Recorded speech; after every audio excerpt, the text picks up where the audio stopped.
Good morning everyone. तो आज हम बात करने जा रहे हैं रिफ्ट वैली में फ्लो होने वाली इंडिया के रिवर्स के बारे में। देखो ये इंडिया का मैप है। रिफ्ट वैली में इंडिया की 4 रिवर फ्लो होती है। लोगों को ये आइडिया लगता है या पता होता है कि रिफ्ट वैली में इंडिया के 2 रिवर फ्लो होती है। नहीं, रॉन्ग है ये। रिफ्ट वैली में इंडिया की 4 रिवर फ्लो होती है। फर्स्ट वन इज नर्मदा, दूसरी Tapi, third one is Son, fourth one is Damodar. मैंने ये देखो ये वो सिंबल भी बनाया है। ये सिंबल क्या रिप्रेजेंट करता है कि नर्मदा तापी कहाँ ड्रेन होती है, ये इस साइड में। तो ये क्या है, अरेबियन सी है। और सोन और दामोदर ये फ्लो होती है बे ऑफ बंगाल, सॉरी ड्रेन होती है बे ऑफ बंगाल में। ठीक है।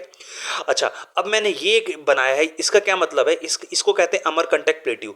एक क्वेश्चन आता है कि वो कौन सा प्लेस है जहां से 2 रिवर फ्लो होती हैं लेकिन दोनों का डायरेक्शन जस्ट अपोजिट होता है, तो उसको कहते हैं अमरकंटक प्लेट्यू। ये है अमरकंटक प्लेट्यू। अमरकंटक प्लेट्यू से 2 रिवर फ्लो होती है। फर्स्ट वन इज नर्मदा, दूसरी है सोन।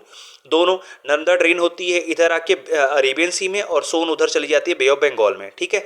तो ये प्लेस इंपॉर्टेंट है कि वो प्लेस कौन सा है, तो अमरकंटक प्लेट्यू है। अमरकंटक प्लेट्यू एमपी में पाया जाता है। अच्छा, और इसमें इंपॉर्टेंट क्या, अमरकंटक प्लेट्यू फेमस है। अमरकंटक प्लेट्यू का जो एरिया है वो वाला, वो पूरा पूरा फेमस है।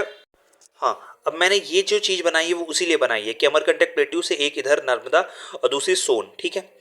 अच्छा, अब इंपॉर्टेंट एक और चीज़ है इसमें कि जो एमपी है, सबसे ज़्यादा वर्ल्ड इंडिया में फॉरेस्ट मिलते हैं वो एमपी में मिलते हैं। ठीक है। और एक और चीज़ इंपॉर्टेंट है कि एमपी किस लिए फेमस है, तो एमपी टीक वुड के लिए फेमस। देखो टीक वुड वर्ल्ड में 2 जगह मिलता है, एक बर्मा में बहुत ज़्यादा मिलता है, दूसरा एमपी में, बर्मा। ठीक है, जिसे आज म्यांमार भी कहते हैं, और दूसरा एमपी में फेमस है। लेकिन जो म्यांमार का टीक वुड है लॉन्ग टाइम के लिए नहीं, लॉन्ग लास्टिंग नहीं होता। मतलब long lasting in the sense कि 100 से 150 साल तक रहता है। टीक वुड मतलब जिसका यूज़ हम फर्नीचर बनाने में करते हैं। ठीक है। और जो एमपी का टीक वुड है वो उतना ज़्यादा प्रोड्यूस नहीं करता है। जैसे अगर म्यांमार का टीक वुड है वो वर्ल्ड का सबसे लार्जेस्ट प्रोड्यूसर है।